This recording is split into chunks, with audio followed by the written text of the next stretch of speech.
Libro del Éxodo, capítulo 8, versículos 16 a 28. Seguimos ahora ya con la cuarta plaga.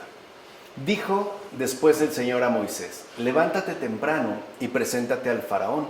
Cuando salga hacia el río, le dirás: así dice el Señor, deja salir a mi pueblo para que me dé culto. Vean cómo lo vuelve a pedir. Si tú no dejas salir a mi pueblo, yo haré salir tábanos contra ti, contra tus siervos, contra tu pueblo y contra tu casa. Llamó entonces el faraón a Moisés y a Aarón y les dijo: id y ofreced sacrificios a vuestro Dios dentro de mi país. Pero Moisés respondió: no es posible hacerlo, porque el sacrificio que ofrecemos al Señor nuestro Dios es abominable a los egipcios. Tenemos que hacer 3 jornadas de camino en el desierto y ofrecer sacrificios al Señor nuestro Dios como nos ha indicado. Y dijo el faraón: os dejaré marchar para que ofrezcáis sacrificios al Señor vuestro Dios en el desierto, solo con la condición de que no os alejéis demasiado, y rogad por mí. Pero el faraón endureció su corazón también esta vez y no dejó salir al pueblo. Pues bien, Egipto es castigado en cuarto lugar con los tábanos. Ya ven que son estas como moscas, grandes que sí pican y también son muy molestas. El tábano es un animal muy insolente e inquieto, y es verdad. No es como una mosca que se espanta fácilmente. Y se aferra, Se aferra literalmente hasta que logre picar. ¿Qué otra cosa puede significar sino la inquietud insolente de los deseos de la carne? O sea, ahora se pone al descubierto esta inquietud insolente de los deseos de la carne. Por eso Egipto es castigado con los tábanos, es decir, según la inquietud de los deseos de quienes solo aman este mundo. O sea, que no están tranquilos por las picaduras, que están siempre inquietos y cuyos deseos están como importunando, a pesar de que sean deseos insolentes. Eso es lo que trae consigo los que solo aman este mundo. Además, con tales deseos se vuelven como perros, ya que es tal su ardor e inquietud que terminan mordiéndose los unos a los otros.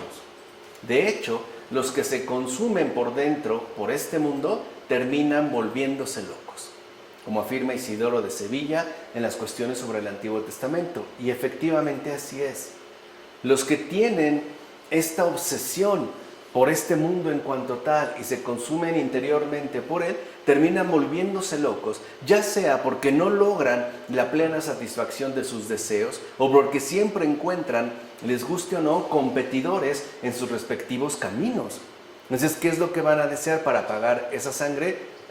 Para apagar la sed, beber sangre, porque no pueden con esa inquietud, no pueden estarse en paz, ya que este mundo es una fuente permanente de intranquilidad, de desasosiego, de inquietud.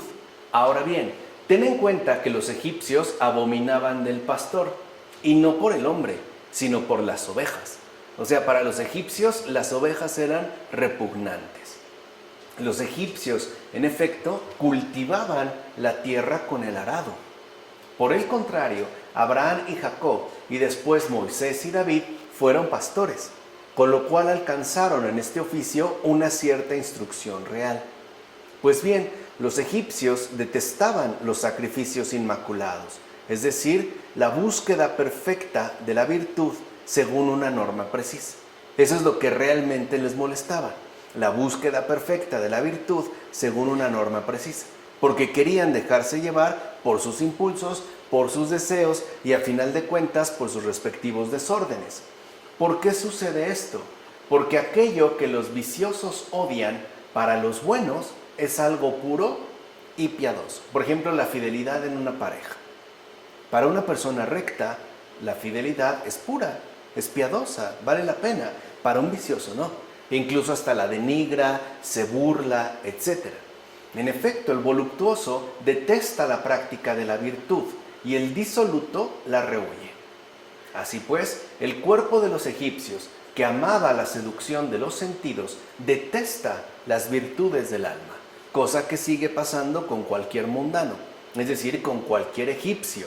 Se apega a la seducción de los sentidos y detesta, rechaza, rehuye de todo lo que tenga que ver con las virtudes del alma. Además, abomina de la autoridad y rehúsa las reglas de la virtud, porque solo quiere seguir los caprichos insensatos de sus propios deseos. Por tanto, lo que rehúye el egipcio, abrázalo tú, tú que tienes el conocimiento de la naturaleza humana.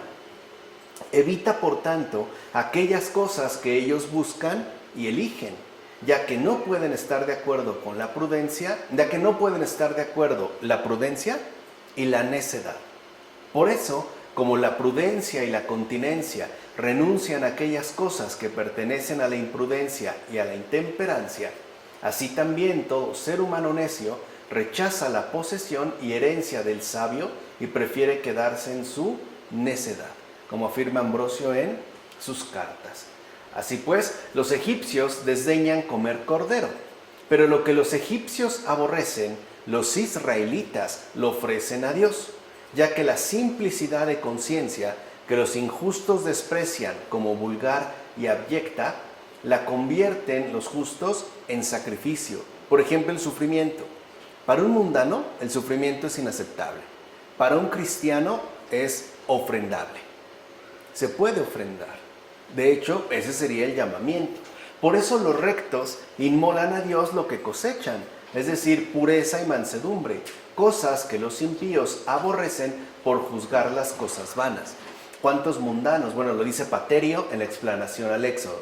¿Cuántos mundanos, es decir, egipcios, consideran como vano un acto de oración o un gesto sincero de contrición o todo lo que involucre de una u otra manera una vida religiosamente ordenada y recta? Capítulo 9, versículos 1 a 7. El Señor dijo a Moisés: preséntate al faraón y dile: así dice el Señor, Dios de los hebreos, deja salir a mi pueblo para que me dé culto. Vean cómo lo vuelve a solicitar. Porque si tú te niegas a dejarles salir y los sigues reteniendo, la mano del Señor recaerá sobre tus ganados del campo, sobre los caballos, asnos, camellos, ovejas y vacas. El faraón mandó hacer averiguaciones. Y en efecto, del ganado de Israel no había muerto ni uno. Sin embargo, se endureció el corazón del faraón y no dejó salir al pueblo. Vean hasta qué punto puede llegar la necedad de una persona. Puede ver en efecto que todo está saliendo mal y no por ello renunciar a sus torcidos propósitos. Puede estarse viniendo el mundo abajo y lo está viendo, incluso lo está padeciendo y no cambiar de parecer. Entonces, en quinto lugar, Egipto fue golpeado con la muerte de toda clase de animales. Aquí se castiga la insensatez y la ignorancia de los seres humanos, los cuales, como animales irracionales, dieron culto y el nombre de Dios a imágenes no solo de seres humanos, sino también de animales, al fuego y a piedras esculpidas. Ahí se ve esta ignorancia. De hecho, veneraban a Amón en forma de carnero y a Anubis en un perro. Daban culto a Apis en forma de toro y a otras muchas cosas a las que Egipto admiraba como portentos de sus dioses. Seguían pues vinculados a este tipo de necedad. De esa manera vieron los castigos miserables en lo mismo en que habían creído que era una divinidad. O sea, si sus dioses estaban respaldados por figuras animales, ¿qué pasa ahora cuando los animales mismos mueren? Mueren sus dioses. ¿A qué cosas se habían apegado? ¿Qué tipo de deidades eran esas que se veían simple y sencillamente arrasadas por la muerte, sin que una sola quedara en pie, como afirma Isidoro de Sevilla en las cuestiones sobre el Antiguo Testamento? Versículos 8 a 12 del capítulo 9. Dijo el Señor a Moisés y a Aarón: tomad 2 puñados de hollín del horno y que Moisés lo lance hacia el cielo a la vista del faraón. Se convertirá en polvo por todo el país de Egipto y brotarán úlceras pustulentas en hombres y animales sobre todo el país de Egipto. Pero el Señor endureció el corazón del faraón y no les escuchó, como había predicho el Señor a Moisés. Mira, de igual modo, aquella ceniza del horno, que según la palabra producía dolorosas pústulas a los egipcios, podría interpretarse, dado el simbolismo del término horno, como el castigo del fuego del infierno con el que se amenaza y que solo hiere a quienes viven al modo de los egipcios, como afirma Gregorio de Niza sobre la vida de Moisés.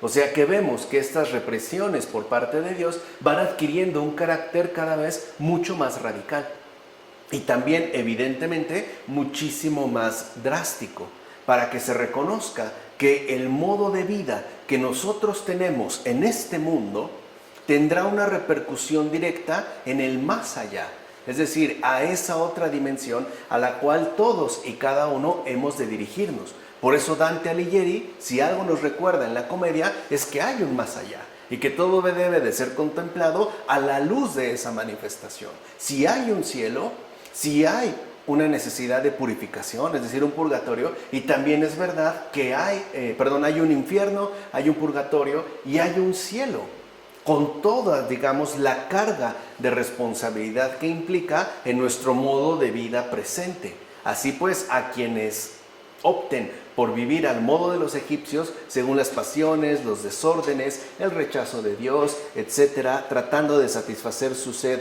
con sangre, como lo vimos en la primera plaga, etcétera, se verán finalmente, ¿no?, alcanzados por un dolor que superará cualquier expectativa. Ni siquiera la imaginación más dotada, por ejemplo, la de un Dante, aun siendo una imaginación dotada poéticamente, puede dar una idea más o menos clara de todo lo que conlleva cuando nosotros no rehusamos cambiar nuestra forma de vida. Y entonces nos dirigimos a situaciones más drásticas. Así pues, en la sexta plaga se produjeron úlceras y ampollas con dolor y picazón. Pues bien, en estas úlceras se castiga la malicia engañosa y ulcerada de este mundo, que es efectivamente lo que producen tales engaños, molestias, ¿no?, úlceras, que terminan muchas veces infectándose y provocando males todavía mayores. Y en las ampollas se castiga la soberbia inflada engañosamente. Y en las picazones se castiga tanto la ira como los arrebatos furiosos. Así eran los egipcios, llenos de ira, de arrebatos furiosos, llenos de soberbia, de malicia engañosa, de injusticia, etc. De hecho, hasta el día de hoy, tales castigos siguen presentes en el mundo por medio de las úlceras que producen los errores, como afirma Isidoro de Sevilla en las cuestiones sobre el Antiguo Testamento. Entonces, de fondo, y eso es algo importante también de destacar aquí, se insiste una vez más entre esa radical oposición entre virtud y vicio. No se puede estar bien con Dios y con el mundo. No se puede estar, digamos, en plena comunión con la verdad y con la mentira. Uno no puede comulgar con la luz y con las tinieblas. Se excluyen mutuamente. Ahí hay, digamos, una confrontación radical entre ambas. Y eso es en lo que se va a insistir. No se puede dar una equiparación entre la virtud y el vicio. Versículos 13 a 35 del capítulo 9. Dijo el Señor a Moisés: levántate temprano, preséntate al faraón y dile: así dice el Señor, Dios de los hebreos. Pues si hubiera extendido mi mano y os hubiera herido con peste a ti y a tu pueblo, habrías desaparecido de la tierra. Pero para esto te he mantenido en pie, para mostrarte mi poder. Pues mira, mañana a esta hora haré llover un granizo tan fuerte como no lo ha habido en Egipto desde el día de su fundación hasta el presente. Moisés extendió su bastón hacia el cielo y el Señor lanzó truenos y granizo, y se asusta. Y cayeron rayos sobre la tierra. El Señor hizo llover granizo sobre el país de Egipto. Llegó el granizo y rayos junto con el granizo. Cayó con tal fuerza como no lo había hecho en todo el país de Egipto desde que fue fundado. El granizo hirió en todo el país de Egipto a cuanto había en el campo, tanto hombres como animales. El granizo estropeó toda la hierba del campo y destrozó todos los árboles del campo. Solo en el territorio de Gosén, donde habitaban los hijos de Israel, no cayó el granizo. El faraón mandó llamar a Moisés y a Aarón y les dijo: he pecado esta vez. El Señor es justo, pero mi pueblo y yo somos impíos. Implorad al Señor. Al ver el faraón que había cesado la lluvia, el granizo y los truenos, o sea, después de que imploraran al Señor Moisés y Aarón, volvió a pecar y endureció su corazón, lo mismo que sus servidores, para que veamos a qué grado de corrupción se puede llegar cuando estamos sometidos a la esclavitud de este mundo. Ni siquiera padeciendo tantas cosas cambia nuestro corazón. Mira, ahora los castigos vienen de lo alto: truenos, lluvia y granizo. ¿Se acuerdan que las ranas salieron de abajo? Las aguas. Ahora los castigos vienen de arriba. En los truenos están contenidos las increpaciones divinas, ya que Dios no castiga en silencio, sino que da voces y envía la doctrina celestial con estruendo para que el mundo sepa claramente que su pecado puede ser castigado. De hecho, con esto se deja en claro de que el pecado no es impune. No hay impunidad para el pecado, ya sea que se dé dentro del obrar providencial de Dios, ¿no?, un castigo aquí o finalmente allá. Que bueno, evidentemente es mejor que se dé aquí y no esperar a la dimensión drástica de ese más allá. Por su parte, la lluvia y el granizo son enviados para devastar los vicios incipientes. Tales vicios, por ser incipientes, son todavía débiles y por eso pueden ser quebrados por el granizo que viene de lo alto. A veces el Señor nos manda un poco de granizo. Y es para quebrantar los vicios incipientes, antes pues de que estos tomen mucha más fuerza. Por ejemplo, no es lo mismo doblegar un pasto pequeño que un árbol bien enraizado. De hecho, el granizo quema lo que toca. Recuerden que es hielo, con lo cual se nos quiere dar a entender que los estímulos de los vicios deben entonces ser consumidos y aniquilados, como afirma Isidoro de Sevilla en las cuestiones sobre el Antiguo Testamento. O sea que la cuestión de los vicios no es una cosa simple, es una cosa que requiere también remedios adecuados, los cuales únicamente el Señor conoce. Ya vimos la terapéutica de las enfermedades espirituales.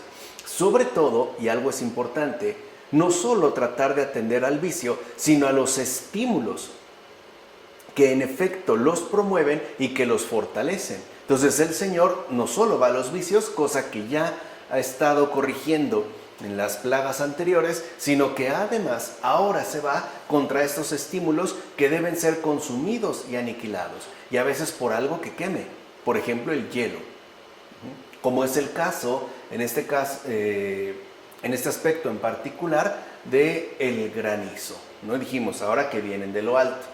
En consecuencia, el primer efecto obtenido es justo el reconocimiento por parte del faraón de que ha pecado. ¿Se dan cuenta? Es la primera vez a estas alturas que reconoce que ha pecado.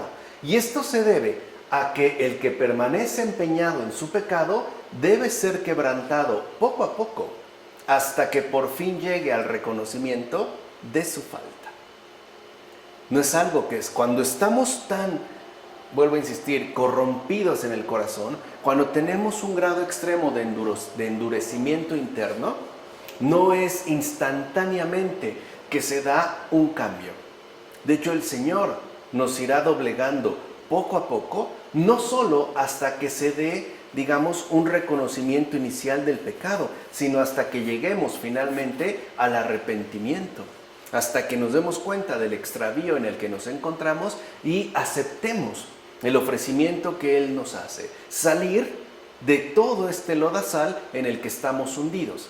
Lo cual, como hemos visto, no es sinónimo de conversión de corazón. O sea, que alguien reconozca que se equivocó, que alguien incluso reconozca su pecado, no es sinónimo de conversión del corazón. Tan es así que el faraón siguió con el corazón endurecido. Reconoce que ha pecado, ya reconoció, pero al final no le interesa tener un cambio y actuar con justicia. Porque además lo que ha cometido con el pueblo de los hebreos es una injusticia. En primer lugar, porque son seres humanos. Y en segundo lugar, porque no puede, debido a su condición, intentar someter a tales condiciones de vida a otras personas. Es como aquel que es a lo mejor adicto al alcohol, no tiene problemas con su manera de beber. Se pone una borrachera tremenda, reconoce su pecado, pero por el malestar que siente, pero no está decidido a dejar de beber. Entonces que diga, sí, me equivoqué, eso no significa que ya tiene la conversión de corazón. Se ha dado un avance, pero no se ha alcanzado el propósito principal. Así pues, fíjate muy bien cómo el Señor es misericordioso y paciente con los corazones endurecidos. En efecto, les advierte, les exhorta y los castiga de grado en grado. Otra vez, poco a poco, por pura misericordia y con mucha paciencia. Sin embargo, el endurecimiento de corazón no es cosa fácil de vencer. Ya lo estamos viendo aquí. De hecho, puede ser que el pecador reconozca su falta, como el propio Faraón, debido al castigo padecido, como a veces sucede con la resaca en relación al bebedor. Pero a pesar de esto, sigue empeñado en permanecer en su equivocación interior. O sea, debido a las consecuencias, ¿no?, o a los castigos recibidos, puede ser que reconozca su falta, pero eso no significa que esté dispuesto a renunciar de igual manera a su equivocación interior. Simple y sencillamente decide permanecer en su error. Al final, tal endurecimiento acaba incluso despreciando la corrección recibida para seguir en sus malos empeños. O sea, uno trata de ayudar y estas instrucciones recibidas son rechazadas, son asumidas con desprecio, porque lo que a uno le interesa es seguir en los malos empeños. Esto se ve a veces de manera clara cuando intentamos hablar con otra persona que está equivocada y te dice, ya no me digas, ya entendí, ya entendí, ya no me digas. Pero en realidad no quiere recibir lo que se le dice porque no está dispuesto a renunciar a sus malos empeños. Es lo que ha sucedido en el caso del Faraón. Entonces veamos bien cuál es el proceder del Señor en relación al corazón humano, especialmente cuando estamos hablando del endurecimiento, que como hemos dicho, no es cosa fácil de vencer. Esto lo afirma Orígenes en la oración. Por tanto, debemos reconocer claramente lo siguiente: el Faraón no se endureció debido a los castigos de Dios, sino debido a su bondadosa paciencia. Que eso es a veces también lo que no entendemos. El Señor es paciente y misericordioso, y nosotros realmente pensamos que no nos va a pasar nada, que no va a suceder nada, o que Dios es un tonto del cual cualquiera puede burlarse, incluido uno mismo. Pues lo que endurece el corazón no son los castigos, sino su paciencia. Es como cuando quieres ser bueno con una persona y esa persona se endurece, no debido a las reprensiones, sino a la paciencia que has manifestado. Como si estuviera pensando que estás dispuesto a soportarlo absolutamente todo. Y eso es perversión. ¿Entiendes? Entonces, el Faraón no se endureció debido a los castigos de Dios, sino debido a su bondadosa paciencia. Esto es obra de la dureza de corazón. Por eso es tan grave y tan delicado el endurecimiento, porque a veces piensan que debido a la paciencia que Dios demuestra, entonces el corazón se puede endurecer más y más, pensando bien, repito, que no va a suceder nada, o que no es tan grave, o que simple y sencillamente yo voy a poder seguir empeñado en mi respectiva equivocación. Lo cual evidentemente, fíjense, lo sabemos por la propia confesión del Faraón. O sea, ni siquiera es algo que se esté inventando. En efecto, al ser castigado, él mismo, empujado por la justicia, confesó: el Señor es justo, mi pueblo y yo somos impíos. Él mismo lo dice. ¿Y qué sucedió después? Pues el Faraón siguió empeñado en sus torcidos propósitos de injusticia. Así pues, ¿con qué conciencia podrá quejarse un cristiano de que Dios sea injusto si hasta un rey impío confiesa que Dios es justo? O sea, si hasta un endurecido de corazón reconoce que Dios es justo, ¿cómo puede un cristiano decir que no, que Dios es injusto? ¿A qué se está refiriendo? ¿O de qué está hablando? Como afirma Cesareo de Arles en el sermón. Capítulo 10, versículos 1 a 20. Moisés y Aarón se presentaron ante el faraón y le dijeron: así dice el Señor, Dios de los hebreos, ¿hasta cuándo rehusarás humillarte ante mí? ¿Ven ahora el propósito? Acuérdense que la humillación es reconocimiento de la necesidad que tenemos de Dios, sobre todo para salir de nuestro estado tan deplorable de vida. ¿Hasta cuándo rehusarás humillarte ante mí? Deja salir a mi pueblo para que me dé culto.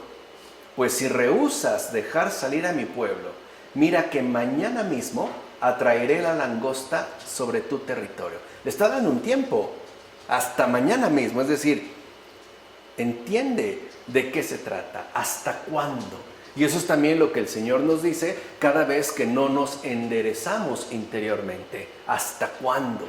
Tenemos un problema, tenemos una dificultad, y el Señor nos vuelve a decir como al faraón, o dirigiéndose al faraón: ¿hasta cuándo rehusarás humillarte ante mí? Entonces los siervos del faraón le dijeron: ¿hasta cuándo va a seguir molestándonos ese? Vean la arrogancia, ¿eh? ¿Ya han visto todo lo anterior? ¿Hasta cuándo va a seguir molestándonos ese? Deja salir a esos hombres para que den culto al Señor, su Dios. ¿Aún no te das cuenta de que Egipto se está arruinando? O sea, ¿qué les interesa? No Dios, no les interesa la verdad. Les interesa las pérdidas que han tenido y el hecho de que su vida ya no esté sostenida en la misma comodidad. Entonces el Señor dijo a Moisés: extiende tu mano sobre el país de Egipto, atrayendo la langosta, que suba sobre el país de Egipto y devore toda la hierba, todo lo que quedó del granizo. Se apresuró el faraón a llamar a Moisés y a Aarón y les dijo: he pecado contra el Señor vuestro Dios y contra vosotros, pero perdonad por esta vez mi pecado y rogar al Señor vuestro Dios que aleje de mí al menos esta pena mortal. Pero el Señor endureció el corazón del faraón, o sea, lo dejó siendo libre y no dejó marchar a los hijos de Israel. Algunos opinan que por el hecho de citar a las langostas en la 8ª plaga, se condena la inconstancia del género humano, ciertamente apartado y en oposición a Dios. Eso es Egipto.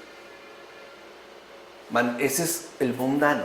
Se mantiene alejado, apartado y en oposición a Dios. Eso es Egipto, oposición a Dios.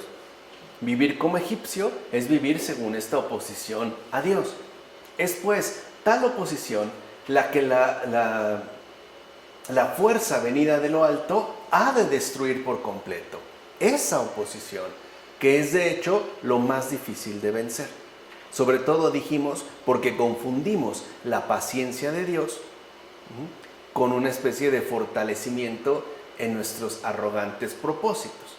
Ahora bien, algunos otros piensan que se ha de ver en las langostas la gran ligereza del alma humana, la cual en efecto fluctúa de un lado a otro según los placeres engañosos de este mundo, como afirma Isidoro de Sevilla en las cuestiones sobre el Antiguo Testamento. Y también somos fluctuantes. A veces vamos a donde más nos conviene o devoramos lo que encontremos al paso, desde las ilusiones de la gente hasta a lo mejor sus bienes materiales, como plaga, como langosta, cuya ligereza va ahí donde encuentra algo de lo cual sacar provecho. Por otra parte, no cabe duda que el obrar de Dios es siempre algo efectivo. El faraón, por ejemplo, va mostrando ciertas señales de mejora, aunque no por completo. Ciertas señales, pero no quiere decir que ya está realmente en las condiciones óptimas que Dios espera. Da señales, pero aún hay que esperar, porque aún no está quebrantado. El faraón, en efecto, da señales de algún cambio interior, aunque no esté del todo persuadido de su fatal equivocación, como afirma Orígenes en los primeros principios. Entonces, el faraón está en una fatal equivocación. Se lo hicieron ver sus propios servidores. ¿Qué no te das cuenta todavía que Egipto se está arruinando? O sea, está obrando empecinadamente, ¿no? Está aferrado a su propio proceder, pero ya empieza a dar muestras de alguna conversión interior, aunque no definitiva. Por último, observa bien lo siguiente: la gracia divina penetró también hasta el interior, es decir, la raíz de aquel país a través de la langosta. ¿Se acuerdan? Para que arrase lo que quedó del granizo. En este caso, las langostas representan el castigo debido por la grave ofensa hecha contra el cielo. Ofensa que, como hemos visto, no puede quedar en pie de ninguna manera. Es eso lo que hay que quitar, la ofensa. No es que se busque como arrasar al pecador, sino esta ofensa que está empeñada en no doblegarse y mantenerse plenamente en pie. Es esta ofensa, pues, la que hay que extirpar por completo, o sea, de raíz. Por eso las langostas ahora acabarán con todo aquello que todavía quedó en pie después del granizo. Porque fíjense, cuando una persona pasa una situación difícil de vida, una corrección de Dios, un castigo, debido al extravío en el que se encuentra, se doblega. Pero no quiere decir que esto tenga al mismo tiempo una situación equiparable en términos interiores. Por ejemplo, alguien se puede sentir mal por la borrachera que se puso, por la cruda o los desmanes que hizo, pero no significa que tenga un verdadero cambio en el corazón. Así pues, cuando suceden ciertas circunstancias, pienses en este caso, el granizo, y se dan algunas muestras, no hay que pensar que entonces ya está recuperado o que esta persona ya se encuentra en las condiciones óptimas de vida que el Señor espera. No, hay que dejar también que el Señor obre para poder llegar a esa raíz y entonces vengan también las langostas. Dijimos, el Señor nos va corrigiendo poco a poco, sobre todo porque se trata de un corazón humano. Y lo más grave es cuando este corazón humano está ya plenamente instalado en la oposición a Dios. Eso sí es algo grave. Eso es lo que significa un corazón endurecido. Por eso recordarán cómo incluso en el Antiguo Testamento se mencionará varias veces: no endurezcan sus corazones. ¿Por qué? Por todas las consecuencias negativas que genera, en primer lugar, para nuestra propia vida y por lo difícil que es salir de esta oposición. Lo estamos viendo en el faraón, como afirma Ambrosio en el examen. Versículos 21 a 29 del capítulo 10. El Señor dijo a Moisés: extiende tu mano hacia el cielo y que sobrevenga sobre el país de Egipto una oscuridad tan densa que se pueda palpar. Imagínense lo que es tocar la oscuridad. No es una oscuridad netamente física, Extendió pues Moisés su mano hacia el cielo y sobrevino una oscuridad muy densa sobre el país de Egipto durante 3 días. Y dijo el faraón a Moisés: sal de mi presencia y guárdate de volver a ver mi rostro, porque el día que vuelva a verte ante mí, morirás. Respondió Moisés: tal como has dicho, no volveré a ver tu rostro. Observa lo siguiente: los ojos de los egipcios no se encontraban en tinieblas porque hubiese algo interpuesto. Por ejemplo, algún monte o muralla que oscureciese los rayos del sol y por tanto las miradas.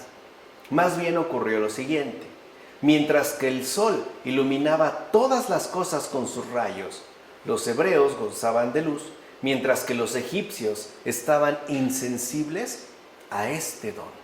O sea, que ahora se haga visible la situación de oscuridad tan densa en la que se encuentran los egipcios. Es decir, en la que se encuentra el ser humano cautivo de este mundo. Así pues, tal oscuridad revela algo más profundo que la ausencia de la luz del sol. Porque claro, podría pensarse como una especie de eclipse, ¿no? No, pero revela algo más profundo. En efecto, mientras que la vida luminosa se presenta como algo asequible a todos, los que caminan en tinieblas son empujados hacia la oscuridad del mal por sus propias prácticas perversas.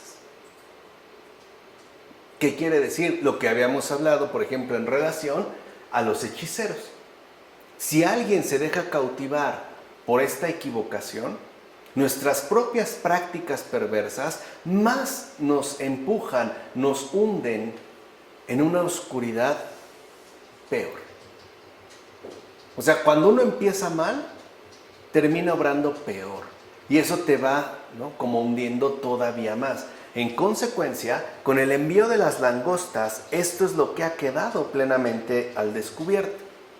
En síntesis, mientras que algunos andan extraviados en tinieblas, otros son más bien iluminados por la firme luz de la virtud, como afirma Gregorio de Niza en Sobre la vida de Moisés. Entonces, ¿qué sucede?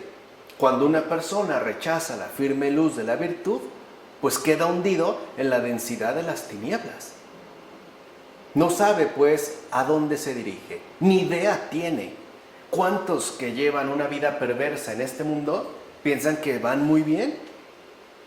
Y ni se imaginan realmente hacia dónde se dirigen. No tienen ni idea, ni la más remota idea.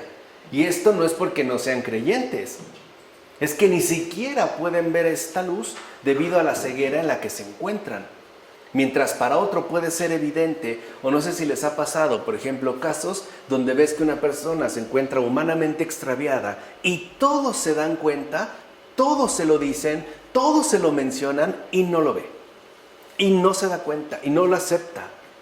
Está tan perdido que todos están mal menos él. Nadie los entiende a ellos, ¿no? Como si fueran una especie de excepción a la realidad humana, e incluso una excepción a los evangelios, ¿no? Todos están mal, menos yo. Es debido a esta densidad de las tinieblas que se puede palpar, o sea, lo puedes ver incluso realizado en cualquier otra persona. Hay personas que están tan metidas, por ejemplo, en la brujería, que ya ni siquiera hablan con los demás porque piensan que le están haciendo algún tipo de daño. O cualquier consejo que uno les pretenda dar o recibir, no lo aceptan, no lo reconocen. Están tan hundidos y tan hundidos que siguen todavía hundiéndose más debido a sus prácticas perversas.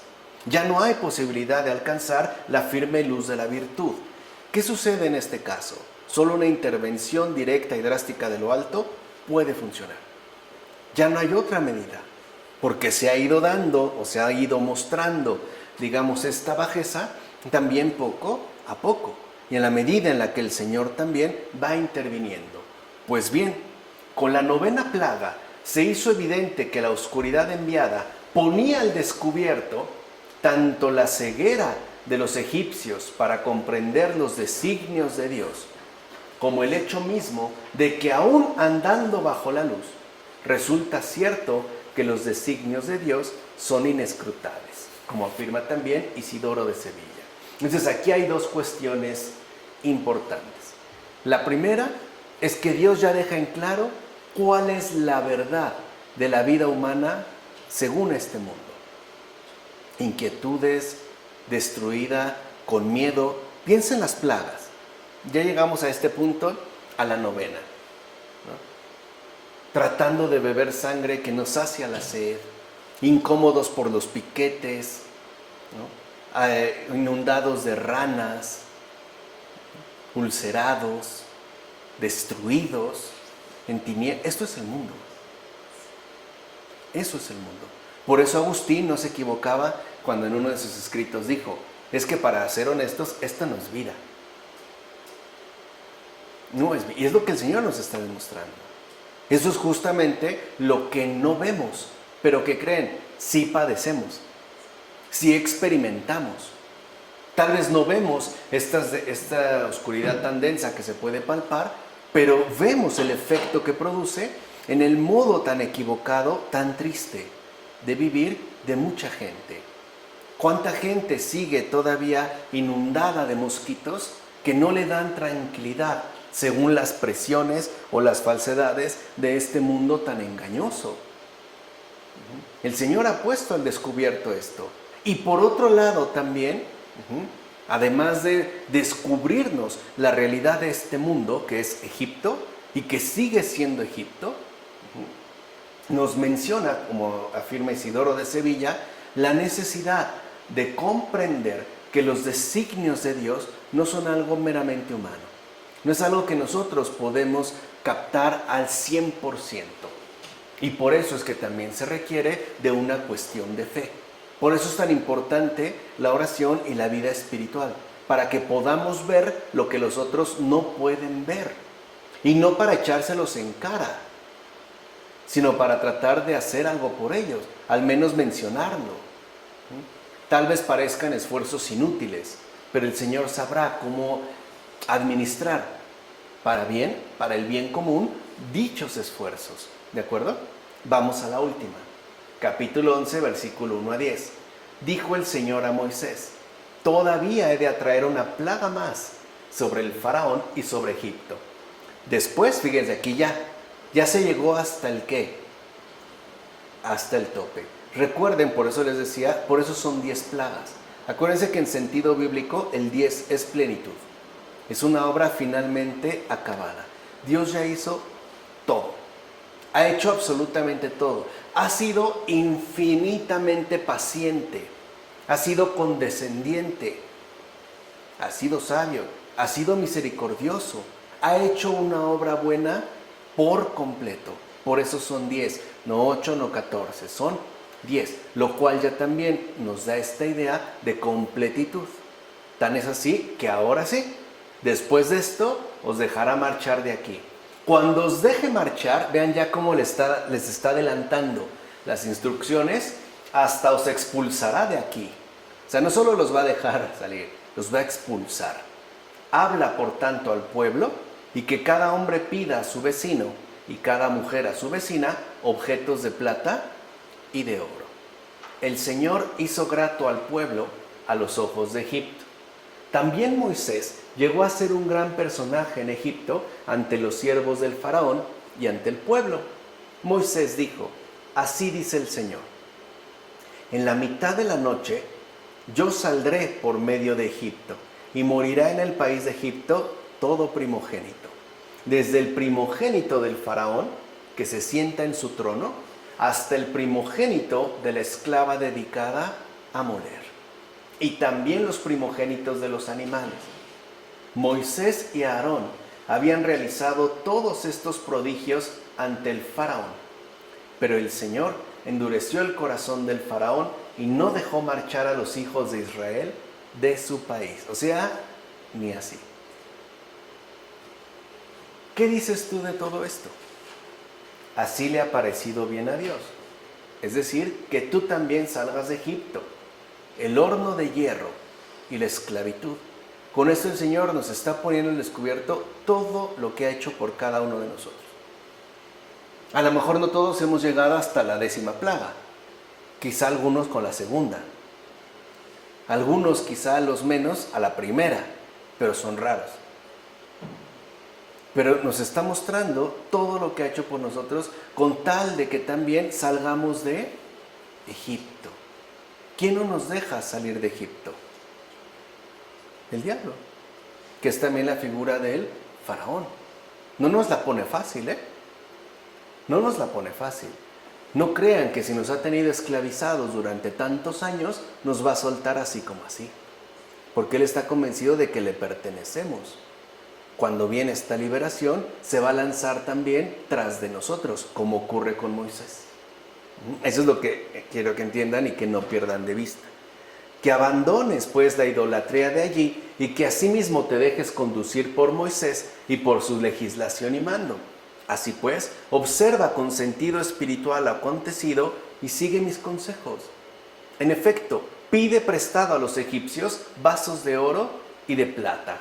Ponte en camino con ellos y provéete para el viaje con los recursos ajenos y también con los tuyos. Mira bien que se te debe el salario de la esclavitud y de la fabricación de ladrillos. Recuerden, ese oro y esa plata es debido a la injusticia cometida. Es pues resultado de un enriquecimiento ilícito, algo que por ejemplo los socialistas han explotado muy bien en términos políticos. Se entiende ahora desde dónde viene, no es algo que se pase por alto, se sabe, pero el sentido es distinto. Aquí se sabe que se está hablando con un sentido espiritual. Obra pues tú también habilidosamente en esto acerca de la reclamación. Y finalmente, quédate honradamente con lo tuyo. Así debe ser. En efecto, has sufrido mucho aquí en tu lucha con el barro, es decir, con este cuerpo penoso y sucio que construye ciudades ajenas y hostiles, cuyo simple recuerdo perece entre ruido. Así pues, dejarás en manos de los egipcios y de los poderes contrarios lo que tomaron injustamente, e incluso gastarán todavía en algo peor. No tienen derecho a ello. Lo arrancaron, lo despojaron violentamente, se lo quitaron injustamente al que dijo: mío es el oro y mía es la plata. Y por eso Él les dará a quien quiera, los dará a quien quiera. Ayer, por ejemplo, era de aquellos, pero hoy el Señor te lo ofrece y te lo entrega, precisamente para que hagas uso de ellos honesta y saludablemente. No seamos, pues, esclavos serviles de Mamón, es decir, esclavos de iniquidad y promotores de graves injusticias. Así, cuando nos llegue el día de la muerte, no seremos sometidos a severo juicio. Gregorio Nacianceno, en el discurso sobre la Santa Pascua. O sea que si el Señor nos ha sacado de Egipto, no es para que nosotros construyamos un modo de vida egipcio en otra parte. Si el Señor nos ha sacado de la esclavitud, no es para esclavizar ahora a los demás. Si el Señor nos ha librado de las tinieblas, no es para que ahora nosotros hundamos a otros en la oscuridad. Si el Señor nos ha sacado de toda injusticia, no es para que nosotros seamos los principales promotores de grandes y terribles injusticias. ¿Para qué nos ha librado? ¿Para qué nos ha concedido la gracia? Lo dijimos hace un momento, para ser verdaderos promotores del bien común, cooperadores suyos en términos de redención, para ser fieles servidores de su obra redentora. Para eso. Ahora bien, ten en cuenta que la medianoche, ¿se acuerdan que dijo que iba a pasar a qué hora? A la medianoche. Es decir, el reino del anticristo es justo el tiempo en que pasará el ángel exterminador por las casas. Así pues, estemos atentos para que no seamos tomados por sorpresa, como afirma Metodio en el banquete. Porque las cosas aquí también se invierten. No olvidemos que el esposo, como en Egipto, también llegará a medianoche, como se afirmó en Mateo, y esto lo afirma Casiodoro en el comentario a los Salmos. Por último, tiene entonces lugar la muerte de los primogénitos de Egipto, es decir, la de los principados y potestades de las tinieblas, los dirigentes de este mundo. Tales dirigentes son en efecto los fundadores de tantos errores y falsedades en este mundo. Algo que quisimos expresar cuando dimos el curso de filosofía católica. ¿De dónde venían estos errores? Pero la verdad de Cristo los aniquiló y borró por completo. Acabó pues con estos. ¿Quiénes fueron los primeros en la creación en incurrir en pecado? El demonio, no nosotros. ¿Para quién fue, digamos, dado el infierno? Para ellos, para él y sus servidores, no para nosotros. No es para nosotros. ¿Por qué tendríamos que irnos a un lugar que en principio no nos corresponde? Ellos son los dirigentes de este mundo, los verdaderos dirigentes de este mundo. Hay que ver los resultados que se ven hoy en día. Vuelvo a repetir, ¿cuánta gente no muere de manera brutal? ¿Cuánta injusticia? ¿Cuánto abuso? ¿Cuánto dolor? ¿Cuánto sufrimiento? Y a veces por intereses privados bien mezquinos. Bien mezquinos. Hay gente que con tal de poder comer tranquilamente su sopa, no le importa que otras 1000 personas mueran, o que caigan bombas, o que se declare una guerra, con tal quizá de preservar un poco más el agua y el oxígeno, etcétera, etcétera, etcétera. Eso ya es evidente en estos momentos. Por eso a los primeros que se va a ir es a ellos.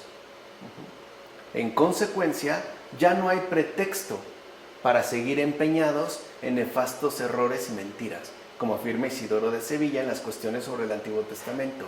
Ya no hay pretexto, porque la luz ya vino, porque ya se nos liberó de esa esclavitud, porque ya se nos concedió la revelación, porque ya se nos concedió la obra de salvación. Ya Dios hizo su obra y ya vimos también en parte todo lo que le ha costado. ¿Qué es lo que nosotros haremos ciertamente al respecto? Y ya ahorita lo vamos a dejar aquí porque en la siguiente ocasión lo que ya veremos nosotros es la Pascua y cómo es que se va dando la institución de la Pascua. Pero vean el por qué las 10 plagas y hasta dónde es que se llega. Hasta dónde finalmente es que puede llegar el endurecimiento de corazón del ser humano. También la paciencia de Dios, para que no nos dejemos llevar ya por esta serie de errores. ¿De acuerdo? Vamos a dejarla hasta aquí. En nombre del Padre, del Hijo, del Espíritu Santo. Amén.